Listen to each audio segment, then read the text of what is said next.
Lodismar, Diga aí. nós já falamos sobre a ocupação da Amazônia, nós já falamos sobre a Amazônia Legal, sobre a região amazônica, sobre mitos amazônicos. Tudo isso foram temas que nós trabalhamos já. A chegada dos imigrantes para cá, A né? chegada, O Polo Oeste, Plana Flora, colonização. Tudo isso nós trabalhamos dentro dessas nossas eletivas, que Sim. o aluno está adorando fazer as oficinas.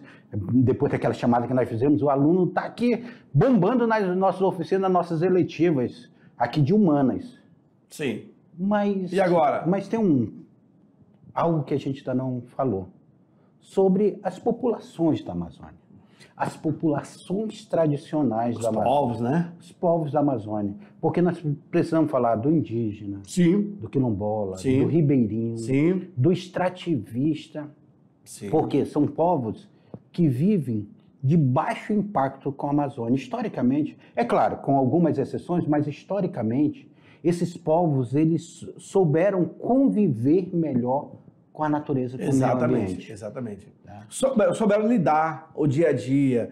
Por exemplo, o caboclo, Beto, e eu tenho visitado algumas comunidades ribeirinhas, o caboclo, ele vai lá no lago, ele pesca um peixe e ele traz, ele vai tratar, ele vai cozer aquele peixe. Se ele conseguiu comer tudo, beleza. Se não, ele pega a panelinha dele e coloca lá na travessa.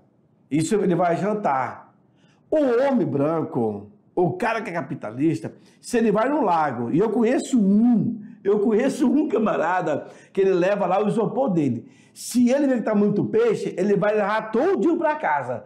Rapaz, hoje tá bom, já tô arando, tem pacu. Ele é incapaz de levar somente um peixe ou dois peixes para casa. O homem, ele acaba, então, sabendo que amanhã ele precisa almoçar, ele precisa jantar, amanhã, depois.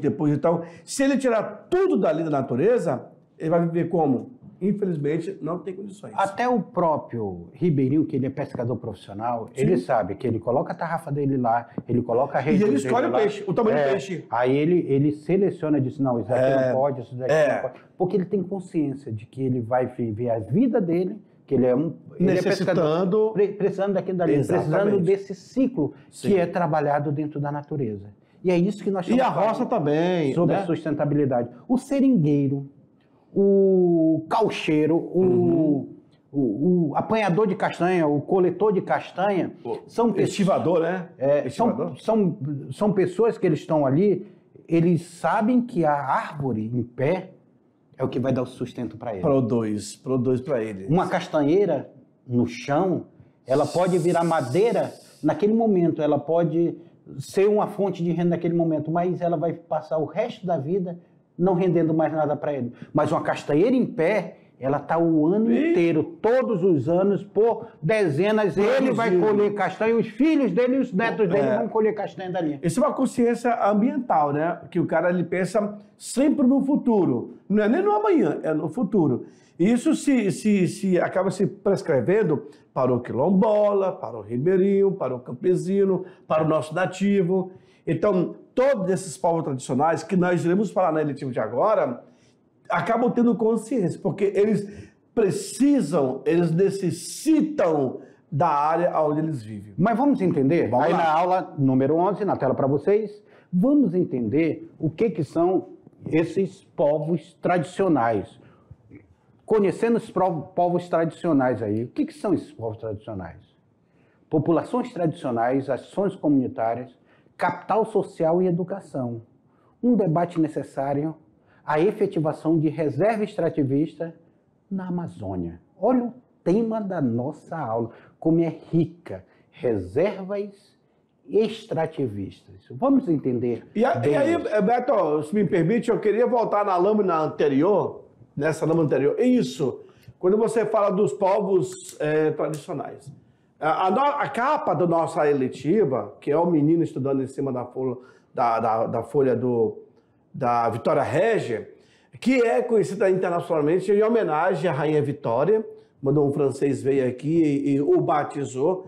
Então nós trouxemos como simbologia essa mesa, essa escrivania do menino, tentando aproveitar todo o seu habitat, né? E isso acaba nos trazendo uma explicação, você usando o meio para o desenvolvimento. Nesse caso, a nossa Vitória Régia. E o cara, muitas vezes, ele quer levar essa vitória e não consegue, porque ela é muito frágil. Ah, eu vou tirar de um canto e levar para outro. Não consegue. Ela se quebra todinha, ela parte do meio, enfim, não dá. Então, é uma planta que ela resiste na Amazônia. E ela quer ficar na Amazônia. Não adianta você levar... Eu não sei se existe sementes, não sei. Mas também é místico. Já fica como pesquisa para o nosso aluno. Pronto. Aqui mesmo em Rondônia, eu não tenho notícia, Beto. Se em Rondônia tem essa Vitória Régia. Em alguns lagos aparecem, alguns lagos aqui que... Eu nunca vi. Agora, se no Pará, no Amazonas, eu tenho visto bastante delas. E tem, assim, o diâmetro dela, diâmetro, até 2 metros. Muito, e tem pequenas também. E ela nasce uma flor bem no meio dela. A do jeito que tá ali, ó. Vamos lá. Então, essas populações tradicionais, essas ações comunitárias, capital social da educação, um debate necessário à efetivação de reserva extrativista na Amazônia. Isso parece tema de tese de doutorado. Volta lá, até louco. Olha aí. Populações tradicionais, aí vai. Ação comunitária. É título de tese de doutorado, viu, Mas gente? O nosso aluno é um aluno científico. Pronto! Fechou com chave. Porque aqui, ó, quando a gente fala o que é população tradicional, a pergunta aí, ó. E aqui eu trago essa imagem aqui, ó, de quilombolas, indígenas, ribeirinhos, essa de conexão, populações tradicionais da Amazônia. Uma definição bastante plausível apresenta uma população tradicional como aquela que, pelo menos em parte, possui uma história de baixo impacto ambiental e de que tem, no presente, interesse em manter ou em recuperar o controle sobre o território que explora. Na medida do possível, né? Na medida do possível. Almeida, em 1999, ele tenta definir o que são populações tradicionais. E aí o seguinte, quando ele fala assim, Beto, interesse em manter ou interesse em recuperar, na medida do possível. Por exemplo, o cara, ele vê lá uma área que ele mora, ele quer reflorestar. Como é que ele vai fazer isso? Muitas vezes é a própria cutia que leva a semente. Nós temos alguns animais que levam a semente. Nós temos aí... nós temos um passarinho que leva. Às vezes você vê lá no topo de uma igreja, de uma construção, uma planta surgir. Mas foi o passarinho que pegou o cocô ali, e aí com base na poeira que se acumula, que vai se falar o lodo, e aí já nasce uma árvore. Então, mas o homem, ele acaba plantando também. Eu tenho visto isso na Amazônia. O cara planta uma árvore aqui, uma árvore ali, para poder reflorestar e tentar também trazer um animal. Porque a cotia, ela vem comer embaixo do canto, né? Vem cá comigo. Vem cá.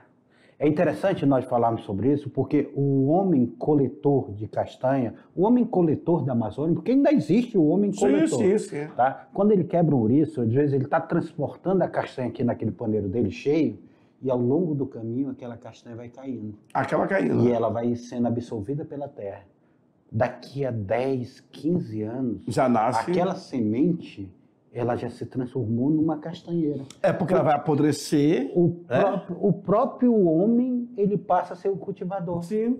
Os animais também. Eu te falei, né? A questão dos pássaros, a questão dos animais, os roedores, que acabam levando... Cara, é incrível como essa situação da natureza, como ela está sempre em mudança, em construção, se renovando. Os alunos, muitos alunos nossos têm medo do morcego.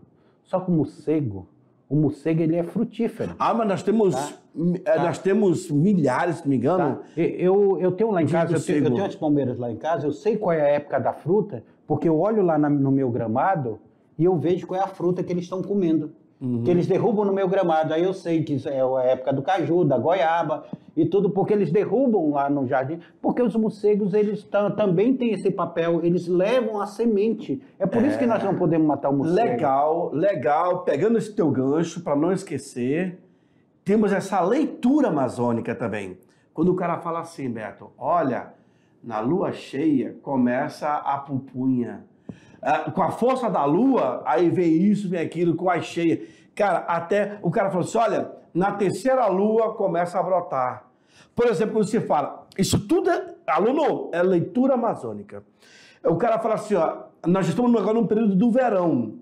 Lá em agosto, setembro, começa a dar alguma chuva. Aí o cara fala o quê? É a chuva do caju. Porque começa a brotar, os brulhos tão bonitinhos, aí dá a chuva, dá o vento, aquelas que não irão permanecer, elas caem tudinho. Aí a segunda chuva, a chuva da manga, porque as mangas já estão todas floridas e tal. Aí bate a chuva pesada, o que não vai vingar, cai tudinho. Então, tudo isso é leitura Conhecimento amazônico. Conhecimento amazônico. Conhecimento é incrível. amazônico. Que os nossos povos tradicionais que nós estamos estudando Sabe nessa muito leitura, bem, cara. sabe muito bem. Olha aí na tela para vocês aí. Vamos lá. Continuando aí. Então, o que vem a ser a população tradicional? Possei, em 97, ele fala o seguinte, ele observa que as populações tradicionais, elas foram e ainda são fundamentais. Não só para a manutenção da biodiversidade da Amazônia, mas também, para o melhoramento das espécies vegetais. Viu? Olha que legal. Professor, mas como que se dá esse melhoramento das espécies vegetais? O homem, quando faz o enxerto ali de uma árvore com uma outra espécie, modificando, por exemplo, o limão com a tangerina, o limão com a laranja, vai nascer um outro tipo. Então, ele vai testando, ele tem esse conhecimento. E aí, poxa, vai, na verdade, melhora geneticamente esse produto. Pode até melhorar, como pode também piorar, vai depender muito do acerto. Então, Lourdes, mas quando a gente vê aqui que essa população da Amazônia é a Amazônia ou aos redores do que ocupa a Amazônia, esse melhoramento. E esse conceito de população tradicional que a gente vê aqui, ele é bastante abrangente. Sim. População tradicional. Porque ele engloba desde o cara lá do coletor de berbilhão lá de Santa Catarina. Sim. Passa pelos babassueiras do sul do Maranhão, né? Até os quilombolas do Guaporé, mas que você conhece muito bem eles lá. Você conhece muito bem eles lá. Né? Olha, os caçadores de babaçu, cara, olha aí. Então, ei, aqueles caras que corta, que quebra o babaçu na pedra e tal. Nossa! Então todos eles se encaixam dentro dessas populações tradicionais. Sim. Olha aí. Olha aí, ó, quando a gente vê aqui. Isso daqui é para quem não conhece, é um ouriço de castanha. E o cara tá pegando Olha assim, aqui, fruta-pão. Esse é fruta-pão, Beto? É, fruta-pão lá, que dá na araucária, né? Da araucária. Que cai. Não, ali é peão, né? Da araucária é peão. Pois é, olha aqui olha ele fazendo aí o pão de índio, cara. A quebra aqui. Então são uns coletores... Aqui da araucária, Beto. Acho que é o cacau. Esse aqui é o cacau. Esse aqui é o peão da araucária. E é no sul, os guaranis. Olha aí que legal. Então. E olha só o artesanato dos camaradas. Artesanato. Utiliza a natureza para fazer artesanato sem destruir ela. Olha aí, a coordenação motora do camarada, Beto. Da pintura. Isso daqui... Mas, professor, o que é isso? Cara, em vez de... Ele não tem o teçado de pegar, bater e colocar. Ele pega isso daqui, um gancho... Pegou e jogou no cesto. Vai embora. Tudo é uma técnica, vivência amazônica. Leitura, né? Então, essas populações tradicionais na Amazônia, essas populações demonstram ser fundamentais para quê? Na proteção do ambiente, cara. Enriquecimento e também manutenção da diversidade biológica. Os grupos humanos mais representativos desse conceito são as populações indígenas, as populações extrativistas, como os castanheiros, seringueiros, balateiros, os ribeirinhos e os quilombolas. Exato. Então, Lourdes, quando nós estamos falando sobre essa proteção, esse enriquecimento aí, sobre essa manutenção, essa biodiversidade, entra naquilo que tu estava falando, que eles saem e eles vão, além de preservar, eles vão estar ali plantando em outros locais. Quando eles colhem uma semente, eles vão ao longo do caminho derrubando a semente. Então, eles estão preservando aquilo dali. E a floresta, ela se recompõe todo tempo, ela vai se recompondo. Ela vai se recompondo. Muitas vezes, mas porque o caboclo ele derruba a mata para construir sua casa. Só que enquanto ele constrói a casa dele lá, o tanto de árvore que ele já plantou, que substituiu aquelas que ele tirou. Reflorestou, né? Reflorestou ali na região. Então, há impacto. Só a presença do ser humano, ela causa impacto. Só que é minimizar esse impacto. É ser de forma sustentável. É por isso que a gente discute o que seria a questão da sustentabilidade. Hoje a nossa aula fala sobre isso, sobre sustentabilidade. Porque nós temos aí o que é uma reserva, o que é fazer uma reserva, um parque, o que é preservar, entra sobre isso daí. Reservar ali, nós estamos reservando ali uma área. O que é uma reserva? Nós estamos reservando tudo que ali. estiver dentro dela passa a ser uma proteção federal, estadual, municipal. Então você não pode agredir aquele habitat, não pode tirar a madeira, não pode extrair os minérios que existem ali dentro e muito menos entrar em contato com aquelas nações que vivem dentro daquele parque. Viajando para Belém, Beto, você passa ali em várias reservas, Parque do Amazonas, Parque Tapajós, Parque... Enfim, tudo aquilo é delimitado pelo governo, sabendo que tem proteção. Porque se não for assim, vira bagunça. Todo mundo quer explorar de forma acelerada e não consciente. Então não dá, não tem como fazer isso. E aqui nós temos muita riqueza ainda na Amazônia. É preciso ter consciência, tá certo? Joga no quadro. Olha essa imagem lindérrima. Olha essa imagem. As populações tradicionais na Amazônia, olha esse habitat dessas duas crianças.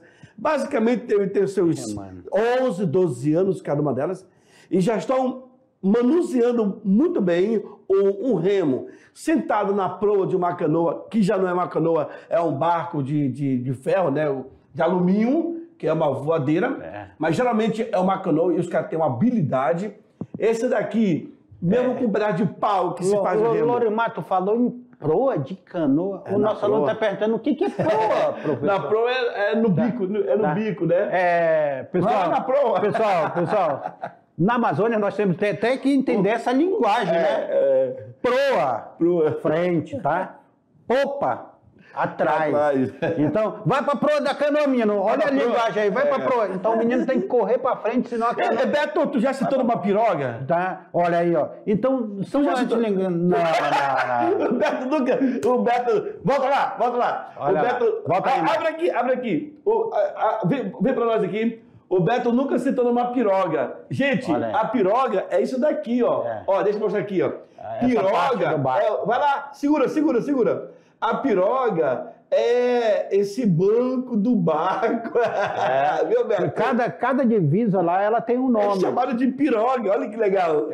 Então, popa, proa, piroga, leme, remo, são linguagens que se fala-se na Amazônia, que os povos tradicionais, eles têm essa familiaridade com essas palavras. Essa convivência, tá? né? Pegue sua poronga, pegue sua astralha lá, então... Pega mesmo? Tudo isso daí são linguagem aí. Pega mesmo? O seringueiro. Maninho! O seringueiro que anda com a lamparina na cabeça. Maninho. Então, são linguagens amazônicas. A professora Naí Gurgel, ela tem um dicionário amazonês, um dicionário que fala sobre essas linguagens que tem na Amazônia. Esses vícios, né? Muito bacana. Vamos lá, continuando aí na tela para vocês, para a gente dar continuidade à nossa aula, que está gostosa. Então, essas populações tradicionais, pelo mundo afora, uma importante referência que se faz à Amazônia é sobre sua enorme floresta. Sim. E, além disso, aos indígenas que habitam essa floresta. De fato, o bioma reúne a maior parte dessa população no Brasil. São cerca de 440 mil indígenas que vivem aqui nessa região. São mais de 180 povos indígenas, além de vários grupos isolados. Aí nós temos grupos isolados aí, que o CIMI, aqui eu até coloquei aqui o canal do CIMI aqui, ó, quem tiver interesse em ver isso daqui, lá no CIMI, você tem essa informação mais detalhada desses grupos isolados. Por exemplo, aqui em Rondônia nós temos os massacos, um deles, né? Então, ele tem até aquele índio do buraco, que era um índio Índio do isolado, Buraco, ali na região de Vilhena, né? e ocupa uma área de cerca de 110 milhões. E olha só, Beto, só lá no Pará são 92 tribos indígenas. Só no Pará. Então, no total na Amazônia, eu tenho 160. Somente o Pará tem 92. Cara, eu fiquei assim, incrível, impressionado com o número de nações indígenas. Tá? Olha aí, ó. Olha que maloca Olha aí. mais linda. Olha só que amarração aqui, ó. Olha só. Olha que detalhe. Parece que nós estamos vendo aquela do... Ei! A do Memorial Rondon tentaram fazer assim, não conseguiram. Não, O temporal levou. Não, mas agora é o seguinte. Outro dia apareceu lá um índio Suruí, ele falou assim, rapaz, nós vamos fazer igual de vocês agora também. Eles querem fazer de ferro, é tubo, né? PVC. Aí. Tá? Então nós temos aqui, ó, as populações tradicionais, para se ter uma ideia da grandiosidade, a terra Yanomami, agora vamos para os Yanomamis, localizada lá em Roraima e no Amazonas. Yanomami não é só no Brasil, não, é no Brasil e no exterior também. Sim, sim.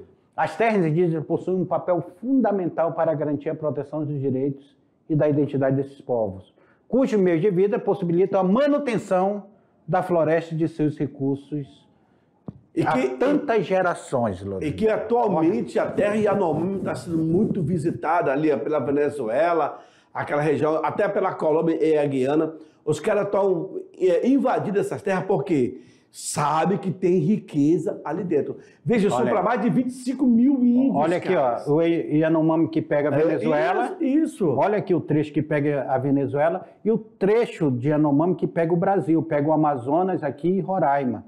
São as terras Yanomamis. Basicamente, com certeza a Colômbia e a Guiana acabam também explorando aqui, né? Os garimpeiros dos países aí, além dos venezuelanos em si. Então, recentemente, você está vendo aqui na questão das terras dos Yanomamis, muito sendo explorado, até porque nessa área tem muito garimpo e os caras estão explorando, cara. É incrível. É um conflito muito grande. Recentemente, nós vimos garimpeiros matando crianças Yanomamis. Sim, sim. Estuprando e matando ali. E esse conflito ele se torna muito prejudicial para essa população.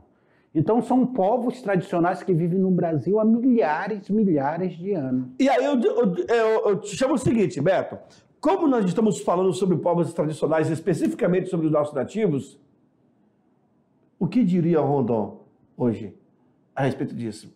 Se Rondon, sendo aí o nosso primeiro indigenista, o cara que vai pacificar dezenas de nações indígenas, o cara que tinha um contato, ele que vai criar o dia do índio, 19 de abril, agora já não é o dia do índio, é o dia dos povos indígenas. Dos povos indígenas. O SPI, que depois se transforma em FUNAI. Então, toda a vida do Rondon foi em favor do povo da floresta. Esse termo, quem usa muito, é Manaus e Belém, povos da floresta. E o que diria Rondon hoje? Com certeza, ele não iria aceitar essa arbitrariedade, essa invasão, essa matança dentro dos territórios daqueles que ele sempre o defendeu. O homem branco defendendo as nações indígenas. Na tela para vocês aí. Então, no entanto, não são somente povos indígenas que vivem no bioma. Isso foi evidenciado pela luta, sabe de quem, Lorena? Exato. Nós falamos agora há pouco na outra aula. Exato. Chico Mendes. Na década de 80, quando trouxe a atenção da mídia mundial para a questão dos seringueiros. Para ele dizer, olha, não são só os indígenas, não. Nós temos aqui os seringueiros, nós temos extrativistas aqui, que lutam contra a derrubada da floresta. Porque viviam da floresta. Imagina os caras derrubando as seringueiras. Ele vai ver de que o extrativista. É por isso que o Chico Mendes ele vai ser mal visto pelo progresso, pelos imperialistas. Aí o Sul e o Sudeste vão vir para cá, porque tinha a ideia do integrar para não entregar, a questão das terras. E aí um dos defensores desse lema foi o próprio Chico Mendes, e que vai perder a vida. Hoje é um grande símbolo do Acre. A região do Acre, principalmente ali, Chapuri, nós temos a casa do Chico Mendes, etc. Claro que, para o avanço imperialista, esse aqui era um cara que estava no meio. E a luta dele, Losimar, é quem vai dar a origem, a primeira reserva extrativista do Brasil. Exato. Isso em 1990, a luta do Chico Mendes. E se tornou o símbolo da possibilidade de se tirar proveito dos recursos da floresta, mantendo ela em pé. E um detalhe, Beto, assim como o Chico Mendes, outros e outros defensores da floresta, do seringueiro, dos nativos, vão acabar sendo batidos. A Dória, a irmã Dória, por exemplo. E agora, recentemente, nós tivemos... O Bruno e mais aquele outro inglês. E nós temos aí o Francisco Meirelles, nós temos vários outros que acabaram sendo abatidos em nome desse progresso. Por quê? Estavam na frente. Infelizmente, isso vai acontecer. Então, quando nós falamos sobre defesa da Amazônia, sobre a defesa dos povos tradicionais, não só estamos trabalhando sobre os indígenas. Nós trabalhamos com o seringueiro, que é essa luta do Chico Mendes. Quilombola. Nós estamos trabalhando com os quilombolas, nós estamos trabalhando com os ribeirinhos. Até com um pequeno agricultor que ele está ali plantando e tudo, dentro de uma sustentabilidade. Ali também ele já se imbuiu como um povo da floresta, ele sabe que ele não pode destruir tudo aquilo ali, ele precisa preservar uma parte da floresta. Fazendo um adendo aí, Beto, aqui na região de Rondônia, por exemplo, as nossas comunidades quilombolas, muitas delas estão sendo sufocadas pelo avanço do agricultor, do pecuarista, do cara que tem ali tantos milhares de cabos de gado. Então, a área quilombola sendo sufocada e acaba obrigando esses descendentes quilombola a virem para as cidades. E toda a sua tradição, a sua cultura acaba indo pelo ralo. Por quê? Eles estão basicamente sendo expulsos de suas áreas. Quilombola acontece hoje isso. E olha na tela para vocês aí, para vocês entenderem melhor isso daí, ó. Embora não tão conhecidos como os povos indígenas e seringueiros, há também outras populações tradicionais no bioma, como os quilombolas, os ribeirinhos, os pescadores e os pescadores artesanais, olha aí, os agricultores familiares, que eu falei agora, os piaçabeiros, o peconheiros. Peconheiros. O cara que vai buscar... Apanha o açaí, Losimar. Isso. Olha aí. Olha aí. Aí são os povos tradicionais, aí é a comunidade quilombola, aí, questão quilombola no Brasil, muito presente, muito forte. Beto, como que eles se mantêm na sociedade? Volta lá, assim, como que eles se integram na natureza? O seringueiro, o quilombola, aí o ribeirinho. Cara, tendo um peixinho para ele comer, tá de boa. Uma casca de caçar. Vem aqui, ó, tem uma casa aqui, mas a floresta está em pé. Isso. Aqui, ó, a floresta está preservada. Olha aí, a garantia de proteção do território tradicionais é fundamental para a manutenção das funções ecológicas e do bioma de toda a biodiversidade para o desenvolvimento justo e sustentável. Aquilo que a gente vem falando na nossa eletiva. As práticas dos povos e comunidades possuem tradicionalmente uma lógica de manejo para a sustentabilidade muitas vezes renegada pela sociedade, mas que vem se mostrando a alternativa mais viável para a sobrevivência da Amazônia, Lorimar. Para a sobrevivência da Amazônia. Tudo isso que a gente está discutindo aí para a sobrevivência da Amazônia. E como nós estamos falando sobre mão na massa, aqui, nós trabalhamos para essa aula para vocês aqui no Mão na Massa, nós fizemos as leituras compartilhadas, que vocês vão compartilhar essa leitura, tem no artigo, sobre a questão quilombola, sobre os povos e comunidades tradicionais. Trouxemos vários textos para vocês, sabe por quê? E trouxemos aqui vídeo de como vocês construírem um podcast. Os alunos... Pelo celular, né? Pelo celular. Vocês vão construir um podcast, pegar um celular, gravar e fazer um podcast. Olha que legal. Essa é a oficina de vocês. Sobre qual é o tema? Olhem na tela para vocês, esse podcast. Aí, tá aí. Ó. Se tiver dificuldade, assista o vídeo. Como fazer o podcast pelo celular. Fechou? Duas situações. Não tem... não sei. Aluno, para de manhã, né, Beto? Ei, agora o auge é o podcast. Então, aluno, chegamos no final. Mas, de novo... Até a próxima. Tchau, tchau. Abraço.